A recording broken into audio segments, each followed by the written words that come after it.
Hey everybody, what's going on? Welcome to Talkin' Movies. Now, with Avengers Infinity War being out, there really wasn't a lot out in the theaters. There were some movies that came out the last couple weeks that haven't even come near me, so it's kind of hard to go see them, and they're ones that I wouldn't necessarily travel for. I'm trying to cut down on the travel, and I'm not going to travel to go see Traffic or Kings, and I'd have to go pretty far for both of them.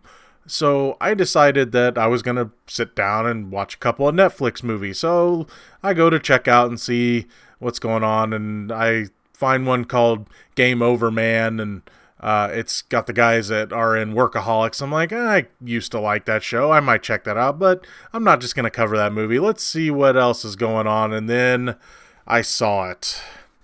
It came out. The next Adam Sandler movie. And then I watched it, and we're going to get to that. But first, we're going to start with Game Over Man. Three friends are on the verge of getting their video game financed when the source of their funding, a young enriched Instagram star, is taken hostage by terrorists. Let me ask you guys this. Are you still into the show Workaholics? I used to watch it, but I pretty much got tired of it after maybe even a couple seasons. I don't even think I even started watching the third season. If you still really love the show, you might get something out of this comedy. If not, this one isn't for you. It's not good if you're not a fan of the actors slash characters, the main characters anyway, from Workaholics. This movie tries to be, how do I put this? The comedy Die Hard. It even makes jokes about this. It makes one or two jokes. They have a joke where an African American guy comes in and he's like saying things about, yeah, you just have me to, because he's like, I'm a black guy and I know computers, and it's supposed to be like Theo from Die Hard. And of course, the bad guys are trying to steal money from a party. Unlikely heroes are caught in the middle of everything and have to stop them. I'm honestly surprised they didn't make a ho ho ho, now I have a machine gun joke, being all the guns that are in this movie. But you get the idea. That it's basically trying to be, as if three unlikely heroes, really unlikely heroes, are equal to one John McClane, even though they kind of have no idea what they're doing. And really, for me, the premise itself, if the humor was better, it would have worked. But we'll get to that here. The humor. Let's talk about the humor. Most of the humor in this movie is not really that funny. The trio of Adam Devine, Anders Holm, and Blake Anderson are, for the most part, basically playing versions of their characters from Workaholics. This really didn't surprise me. I really didn't expect and wasn't expecting anything different. But I was already tired of the act before I saw this movie. So that way, that being said, a lot of the humor just fell flat for me because I've already grown tired of these characters. Adam Devine's the crazy one, and Blake Anderson's character is the kind of the shy one. You get where I'm going with this. A lot of the humor in this movie is either gross out humor, sexual humor, violence based. There's a few okay jokes here and there, but nothing in this movie really got me laughing a ton. Occasionally I would chuckle, something would happen, and I would think it's kind of funny. But I can definitely tell you the last didn't come from Adam Devine. If there's one actor out of the three I'm really tired of, it's him. This is not a personal attack on the guy. I'm sure, he seems like he's a cool dude. But his comedy, it's never really worked for me. Even when I was watching Workaholics, he was the weak link for me. I just get tired of just his quote-unquote comedy. This movie, it's a dumb, mostly unfunny, stonerish type comedy film. There's tons of predictable jokes, and the plot's predictable. Who's going to be end up being a bad guy and things like that. It's not real. It's not real. It has nothing special. Like I said, it relies way too much on its gross out humor. Uh, whether it be the hotel manager's severed penis being used as a weapon, or whether it be Adam Devine, faking that he's doing self asphyxiation to fool the bad guys whenever they're found.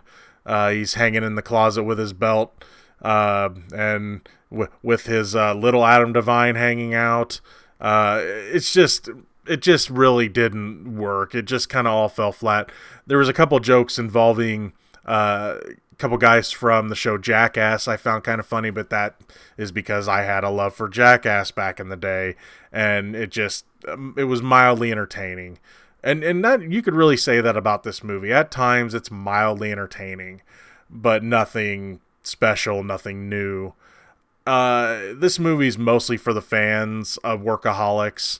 And really, I am curious if you like that show, please, in the comment section below, let me know what you thought of this movie. If these guys' comedy still really works for you, or has their comedy kind of, is it still funny to you? That's really what I want to know. You're fans of the show, did you like this movie? I really want to know what you guys think. So, now that we talked about Game Over Man, let's move on to Adam Sandler. The movie is called The Week Of. Two fathers with opposing personalities come together to celebrate the wedding of their children. They are forced to spend the longest week of their lives together, and the big day cannot come soon enough. Let me ask this question. This is the one big question I have after seeing this movie. So, how many movies does Adam Sandler have left on his Netflix deal again? For the most part, you watch this movie and you know what you're going to get. It's an Adam Sandler movie. You know what you're going to get. Sandler is doing a somewhat annoyingly voiced character. There's silly premises, outdated jokes, etc. You know what you're going to get. I will have to say this, at least Sandler's character is married in this one. Because I had this feeling, I hadn't seen any trailers or anything for this. I just knew that Chris Rock was in it.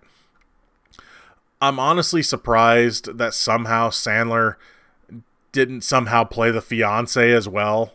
With his, with a lot of the movies he's in, he's always getting the younger, really cute girl. And the actress, her name escapes me, but the actress in this, really cute. Very attractive, and I'm honestly surprised that Sandler was just okay with just playing this girl's father, being that, he has to get the pretty girl in most of his movies. So yeah, I'm honestly surprised he didn't play dual roles. That being said, to no surprise, he did play two roles.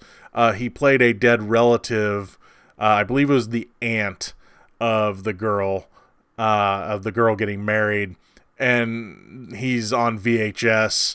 They have to drag out this old tape, and she had passed away and taped a message for this girl for if she ever got married, and of course silly voice and all, and he's of course playing a girl because everyone loved Jack and Jill so much, and of course he sang. So, like I said, it was stuff you really expect. The movie's dumb. If you couldn't get that already, the movie's dumb. But that being said, it's not Ridiculous Six dumb. That being said, it's not Sandy Wexler dumb. It's close, don't get me wrong, but behind the terrible humor, stupid premises, and annoying characters, there's almost a movie here. You could make a movie here. I don't know. If I were to make this movie and make some tweaks here and there, I might have called this movie, I don't know, Father of the Bride or something like that. Do I really need to say anything more? I was hoping that this movie might be better. I always think that watching an Adam Sandler movie, like maybe, because I know he can do good stuff, but usually it's not from the Happy Madison group. When he does good stuff, it's when, he's in other people's movies, and he's getting to, just be an actor. He doesn't have to write it. He doesn't have to act in it, or, do everything is what I'm saying. So yeah, I had this hope that it might be better. First, I had Chris Rock in it, and I was kind of hoping that maybe he would have added something to it, and really he didn't add much to it. And then with Robert Smigel co-writing it, I thought maybe, it would be a little better. And also, this is Robert Smigel's directorial debut. But for the most part, this movie, it's the same old Sandler. Again, how many movies are left on the Netflix deal? I'm at a point where I can't get mad anymore. I should know that when I watch a Happy Madison movie, what I'm going to get. Going to get all sorts of people that are in it that are quote-unquote friends of Adam Sandler. Whether or not they're really his friends or he has something on them and you need to be in my movie or else. It just makes... I shouldn't even question these anymore. I know what I'm going to get when I watch these. I know I'm not going to like it. Like I said, this one, I felt there was a movie somewhere, but then again, the more I watch it, it's like, oh, it's Father of the Bride, or something similar to it. But this movie's just a mess. I'm not surprised. I'm not surprised by any of this. So I really don't even need to say much more. It's an Adam Sandler movie. If they still do it for you, well, then you might like it. And I think I said the same thing about Sandy Wexler.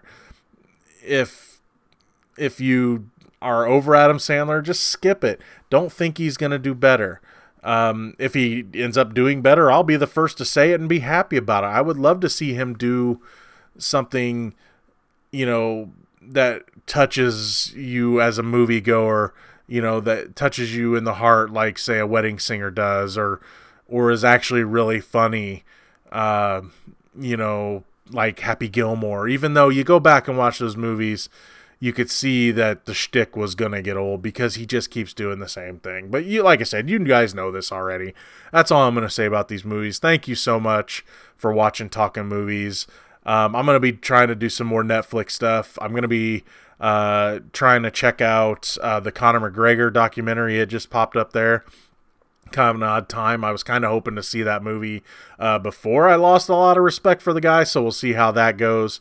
And I've got a few other movies that are going to be coming out on Netflix that I'm going to be checking out, and I'll be doing reviews for them on this channel. Until next time, this is the real Gino Reynolds for Talking Movies. See you later.